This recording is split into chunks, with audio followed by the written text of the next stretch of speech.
aku Sinta Nurana. Kali ini aku mau menceritakan cerita-cerita horor lagi dan lagi yang ada di kosan. Nah, cerita ini adalah cerita suara tangis di kamar kosong. Oke guys, gak usah lama-lama, kita langsung masuk aja ke ceritanya. Cerita ini ia alami saat ia sedang kuliah semester 3. Waktu itu tugas sedang banyak-banyaknya. Ada juga tugas individu dan tugas kelompok setiap harinya. Ia pun harus mengerjakan tugas-tugasnya di kos teman-temannya karena ia asli dari kota tersebut. Sebelum kuliah, ia tidak familiar dengan kos-kosan. Kos-kosan yang paling sering digunakan untuk mengerjakan tugas adalah kos-kosannya Bayu. Kos-kosan Bayu ini tidak terlalu jauh dari kampus. Bangunannya sangat besar dan kelihatannya sudah cukup berumur.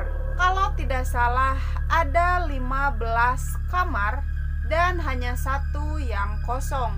Nah, jadi waktu itu ada sekitar 7 orang yang akan mengerjakan tugas di kamarnya Bayu.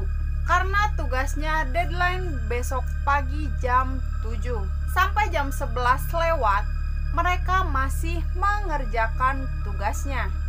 Akhirnya sekitar jam 2 malam, tugas kelompok pun sudah selesai.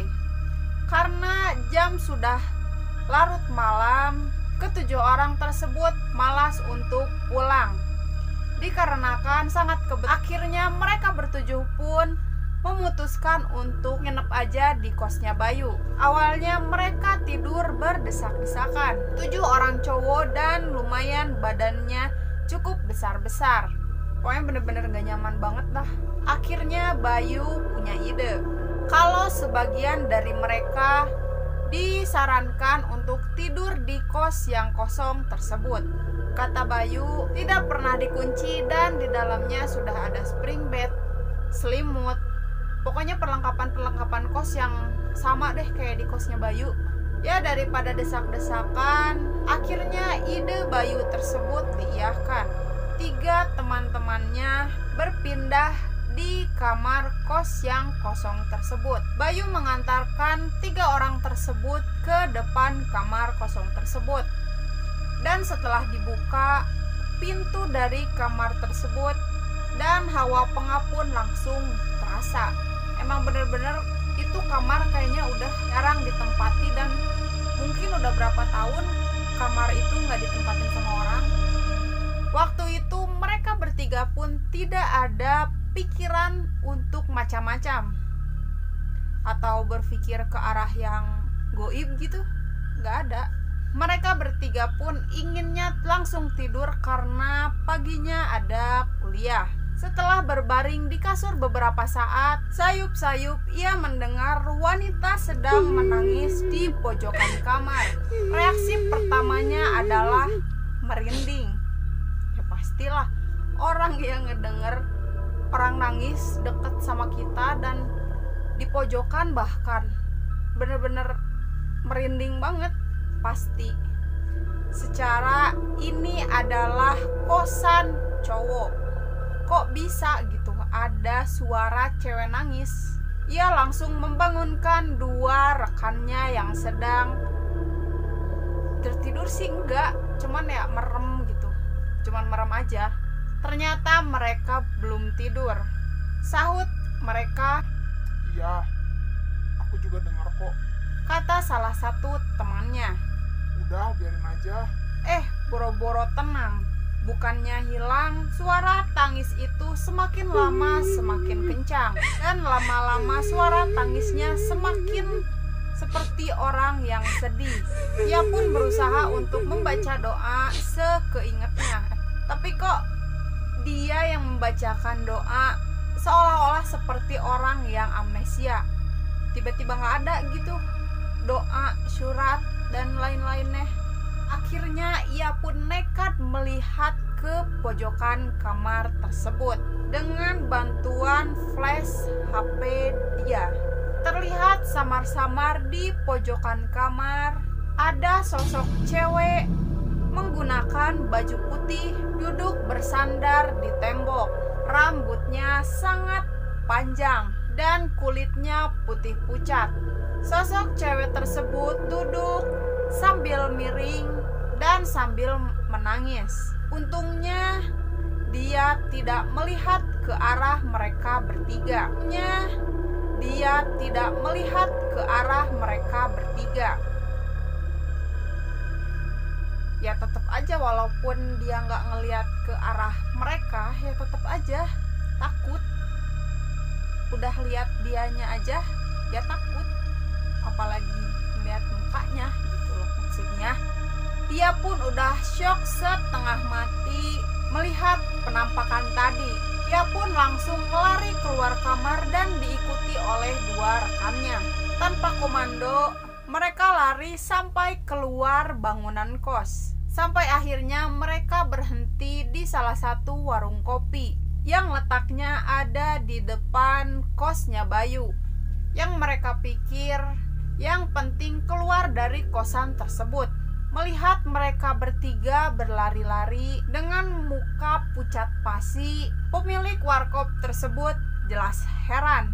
Akhirnya setelah tenang, ia langsung menceritakan apa yang mereka bertiga tadi lihat. Pemilik warkop tadi setelah mendengar cerita dari ketiga orang tersebut tidak heran lagi, malah senyum-senyum. Dan pemilik warkop tersebut menebak Kamar pojokan ya? Dan akhirnya bapak warkop tersebut menceritakan riwayat dari kamar kosong yang ada di pojok kosnya Bayu. Jadi ternyata kos yang ditempati oleh Bayu tersebut asalnya adalah kos-kosan wanita.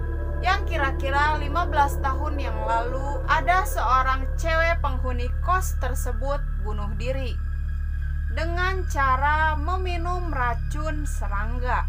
Konon katanya kejadian tersebut karena putus cinta. Oke guys, lagi dan lagi banyak banget cerita tragis lah pokoknya.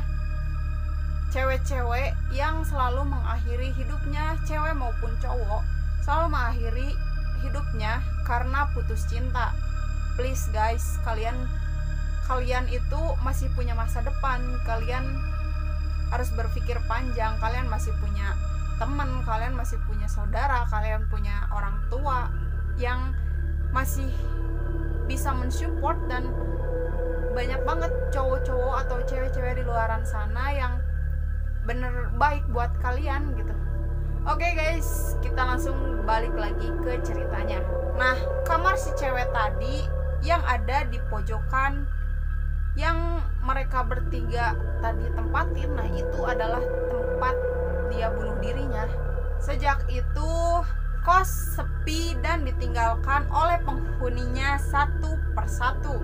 Akhirnya sekitar 9 atau 10 tahun setelah kejadian itu baru kosan tersebut dibuka lagi, tapi sebagai kos cowok. Tapi anehnya kamar yang ada di pojokan itu jarang banget ditempatin atau jarang banget ada orang yang nempatin gitu. Ya karena mungkin takut atau nggak mau gitu nempatin kos tersebut atau kamar tersebut. Setelah subuh, mereka bertiga pun berani untuk masuk lagi ke kosnya Bayu. Mereka bertiga pun memutuskan untuk tidak cerita dulu kepada Bayu. Ya mungkin pikiran mereka bertiga takutnya Bayu takut dan ribet lagi, dia harus mencari kos-kosan baru gitu. Dan itulah terakhir kalinya mereka main ke kosnya Bayu. Dan beberapa minggu kemudian, entah Bayu udah melihat miss tersebut atau bagaimana, Bayu pun langsung pindah kosan dari kos yang sebelumnya ada penghuninya. Oke guys, mungkin segitu aja ceritanya.